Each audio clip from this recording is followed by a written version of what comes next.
मंडळी, लोकप्रिय अभिनेत्री व सोशल मीडिया इन्फ्लुएन्सरला मुलगी दत्तक घेतल्यामुळे पोलिसांनी अटक केली आहे। ही social media star Bigg Boss तेलुगूमध्ये झळकली होती। सोनू श्रीनिवास गौडा असं तिचं नाव असून तिला शुक्रवारी 22 मार्च रोजी अटक करण्यात आली आहे। सोनू श्रीनिवास गौडा हिनं मुलगी दत्तक घेताना योग्य प्रक्रियेचं पालन न केल्यानं तिला अटक करण्यात आली आहे। बाल कल्याण समितीच्या अधिकाऱ्यानं केलेल्या तक्रारीच्या आधारे ही कारवाई करण्यात आली आहे।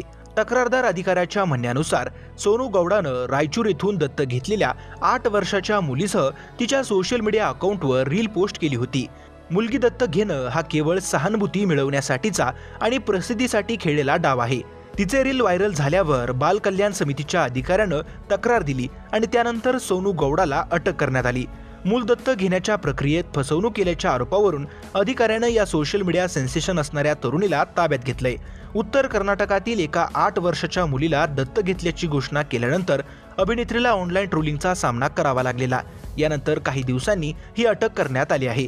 मंडळी, मनोरंजन विश्वातील अशाच व्हायरल घडामोडी सगळ्यात आधी पाहण्यासाठी चॅनलला सबस्क्राईब करा आणि व्हिडिओ आवडल्यास लाईक करायला विसरू नका।